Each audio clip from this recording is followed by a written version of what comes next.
Rock, Cine y Comics, la entrevista con Carlos Cajero. ¿Cómo llega a ti esta historia? ¿Cómo decides llevar a la pantalla esta historia de la película La Vocera? Pues mira, en el 2017 se anunciaron por primera vez las candidaturas independientes a la presidencia de la República, por primera vez en la historia. Entonces nosotros empezamos a escuchar rumores que el EZLN y el Congreso Nacional Indígena estaban pensando lanzar a una mujer indígena con este tipo pues, de candidaturas, ¿no? Entonces a mí me contactó la productora Carolina Coppel, que ella pues tiene toda una trayectoria de acercamiento y de estudio con el EZLN, y pues me propuso hacer una película sobre todo este proceso, ¿no? Y obviamente pues nos pareció muy interesante porque era pues un proceso histórico que nunca se había dado en el país, y que la idea de que una mujer indígena fuera pues, a lanzarse a la presidencia, pues era una historia que definitivamente pues valía la pena contar, ¿no? Y pues ahí lo complicado era pues, tener el acceso, ¿no? Porque por más interesante que fuera, si no tienes acceso, pues no hay película. Claro. Entonces, pues tuvimos una junta con el Consejo Indígena de Gobierno, que es quienes estaban arropando esta candidatura, y les explicamos que queríamos hacer la película, que nos parecía que era un documento muy importante, y pues finalmente nos dijeron que sí, que podíamos grabar todo lo que fuera público, pero bueno, las cosas más personales pues iríamos viendo, ¿no? Durante el camino. Pero bueno, nosotros nos quedamos con ese sí, sabiendo que lo otro iba a haber que ganárselo, que trabajar, ¿no? En eso. Y la verdad es que la primera vez que empezamos a filmar fue cuando anunciaron que Marichuy iba a ser la vocera, porque no se sabía quién iba a ser. Decían que iba a ser una mujer indígena, pero no se sabía quién iba a ser. Entonces, digamos que nos enteramos mientras filmábamos, ¿no? Los primeros días de rodaje, que en efecto iba a ser Marichuy, y así pues empezamos a organizar un poco pues la idea de la película. ¿Cómo decidiste? Porque fue un proceso electoral largo. ¿Cómo decides tú como directora en dónde empezar y dónde terminar con la historia de Marichuy? Pues bueno, creo que el proceso mismo ya te da pues, una estructura, ¿no? Uh-huh. Empieza una campaña, hay todo un proceso. Ellos iban a hacer una gira, que eso era algo muy interesante, más que una gira electoral como lo hacen los otros candidatos, era más bien un viaje para volver a conectarse con las comunidades, con los que eran parte del CNI, pero también con los que no eran parte del CNI. Y era más que nada un llamado pues, a la organización, un llamado a escucharse, a ver cuáles eran los problemas, compartir experiencias, ¿no? No era una gira electoral. Obviamente dentro de eso había una parte que era juntar las firmas necesarias, pero para ellos lo más importante era eso, ¿no?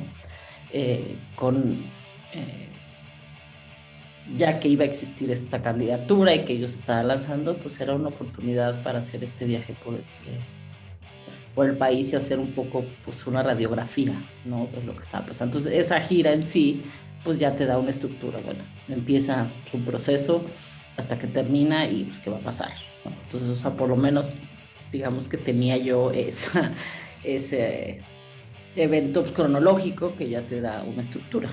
Ahora, no, o sea, para mí eso no era suficiente, es la pura gira y no era una película pues, electoral únicamente. Entonces, pues desde muy temprano sí pensé que era muy importante no solo ver eso, sino también qué es lo que estaba pasando en esas comunidades que estaban pues, en pie de lucha, ¿no? Que tenían que ver con el Congreso Nacional Indígena, pero cuando Marichuy hablaba y decía, y las otras concejalas sobre lo que estaba pasando, era importante verlo, ¿no? Verlo, pues, el proceso.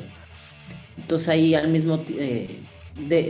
un poco al mismo tiempo, y también cuando terminó la gira, empecé también a grabar en algunos de los otros territorios con otros personajes para que fuera más comprensible y más visible por qué estaban luchando ellos, qué estaba pasando en esos territorios, ¿no? Entonces, digamos que siempre digo como que la carretera principal era este viaje de Marichuy, que se iban abriendo ciertas brechas en los cuales se podría ver y entender y reflexionar, ¿no? Qué es lo que estaba pasando en los territorios indígenas, pero también qué estaba pasando en el país en general, porque es algo que tiene que ver pues con todo el país, no solamente con las comunidades indígenas, ¿no? ¿A qué retos te enfrentaste durante la filmación del documental? ¿Hubo alguna censura? ¿Hubo algún...? Digo, estar en una campaña política, pues de una u otra forma es difícil, ¿no? ¿A qué adversidades te enfrentaste?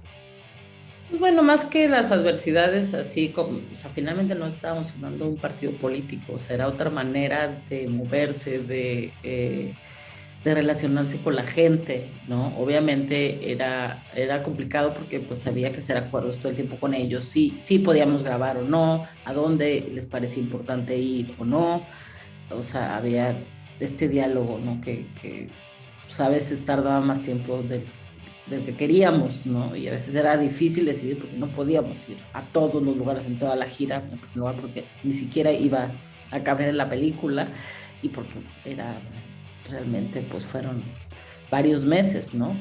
De estos viajes durante todo el país, entonces sí reconociendo más que nada cuáles eran importantes, cuáles no, porque dónde nos daban permiso, dónde les parecía que era como lugares interesantes. Ese ir escogiendo, pues yo creo que fue una de las cosas también pues, más complicadas, toda esa logística.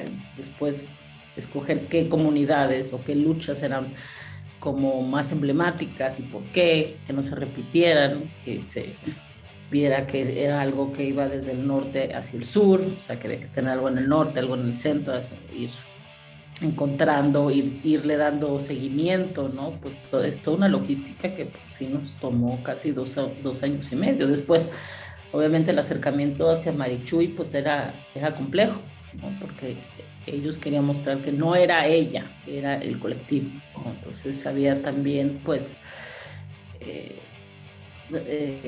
ese mensaje constante de no es sobre ella, por lo tanto no hay que hablar tanto sobre ella, y fue realmente hasta que terminó la campaña que hubo un acercamiento, ¿no? más fuerte y más íntimo, porque eso es un poco también lo que yo estaba buscando, ¿no? No que no fuera la candidata desde fuera, sino que pues cómo veía ella personalmente las cosas. Entonces, por un lado es ella y su visión, pero también la de las otras comunidades y cada una tiene una visión diferente, aunque se parecen. Entonces, es un rompecabezas pues, inmenso, ¿no? Armar toda esa historia. La elaboración del guión, ¿cómo trabajas tú a la hora de hacer un documental? Porque hacer un guión documental a hacer un guión de ficción es totalmente diferente. ¿Cómo trabajaste? ¿Cómo fue el tratamiento del guión de este documental de La Vocera? Pues en el documental yo te diría que no hay guión, que es una enorme discusión que siempre hay, pero la verdad es que un guión en sí no hay. Hay una línea narrativa, hay ciertos puntos donde uno quiere ir como transitando, pero bueno, como son cosas que uno no sabe que van a pasar, pues yo me puedo inventar muchas cosas. De hecho, sí hice un guión, porque para pedir fondos te piden un guión, una escaleta, pero pues la mitad pues, es ficción, porque uno no sabe qué va a pasar, ni siquiera sabíamos si iba obtener las firmas o no, entonces era, bueno, vamos a ir, o sea, por eso te digo que todo este proceso de ir escogiendo esta variedad y de ir viendo qué era lo importante de ver, pues justamente la comunalidad, que fuera mujer, cómo las mujeres participaban, qué pasaba en cada comunidad, cuáles eran los problemas, pues son cosas que uno va construyendo, pero más como un plan de trabajo que como un guión. El verdadero guión pues se escribe pues, en la sala de edición, ¿no? Aunque uno sabe hacia dónde va caminando y que quiere que aparezcan ciertas cosas, ciertas luchas, pues realmente todo el entramado pues es algo que no se puede pues prever en una filmación, salvo algunos casos muy específicos, pero en una película como esta pues es imposible, ¿no? Claro. Ahorita se está proyectando La Vocera en el Festival Cinema Planeta. ¿Cuál es el plan de proyección para este documental? ¿Llegará a unas plataformas? ¿Seguirá buscando festivales? Pues hemos estado en una gran cantidad de festivales a partir de noviembre del año pasado que estrenamos en Guadalajara. La verdad es que no hemos parado de estar en festivales tanto en México como en Latinoamérica, en Estados Unidos, en Canadá, en Europa. La verdad es que en ese sentido le ha ido muy bien a la película. sigue estando y seguirá estando por lo menos en agosto y en septiembre. Al mismo tiempo hicimos una gira comunitaria de ir como a diversas comunidades con Ecocinema, que es una compañía que trabaja con energía solar y lleva una pantalla inflable bastante grande y bocinas, y entonces hicieron todo un viaje por el país. De hecho, siguen estando en la cuarta fase, que es como el norte, y la idea era de llevar la película a las comunidades que estuvieron involucradas y a las que no estuvieron involucradas también. Y eso creo que pues ha sido muy interesante, las discusiones que se han generado, el hecho de que uno lleve el cine pues a otros espacios, ¿no? Eso pues es muy importante. Y ahora, bueno, estamos nominados al Ariel, lo cual creo que también le da pues más visibilidad en mejor documental y mejor edición, lo cual pues es una grata sorpresa después de todo lo que costó editar esta película, que la acabé editando yo además. Entonces pues Okay. es todavía pues más divertido que nos hayan nominado para eso. Y el 8 de octubre estrenamos en Netflix, no solo en México, sino en como más de 120 países, lo cual creo que le va a dar a la película pues una visibilidad pues enorme, ¿no? Y es un poco lo que estábamos buscando en estos tiempos virtuales, ¿no? Donde si bien va a festivales, pero la mitad son en línea, y entonces es bien difícil tener ese tipo como de proyecciones, la verdad, ¿no? Entonces, bueno, la gente está yendo muy poco al cine por esta cuestión de seguridad, entonces digamos que lo que queremos es que se vea lo más posible en los lugares más diversos, y eso creo que,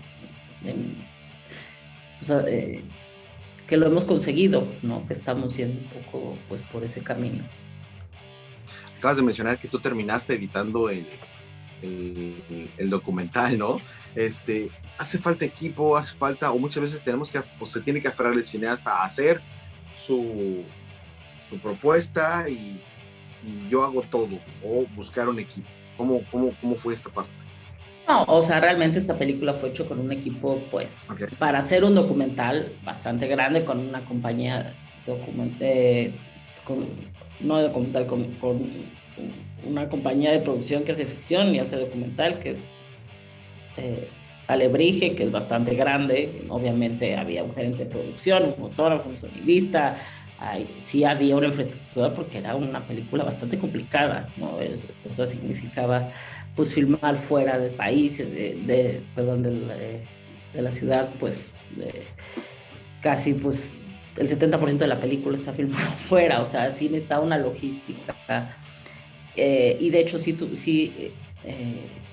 Valentina Leduc, que era la editora de la película, estuvo un año más o menos en el proceso de edición, había 300 horas de material, era una locura, entonces realmente estaba muy complejo armar esa película. Después vino la pandemia y me di cuenta yo que realmente pues que yo necesitaba editar la película para darle esta aproximación más personal, y pues justo como vino la pandemia pues uno se podía encerrar y tenía el tiempo y también pues la necesidad, la verdad, de,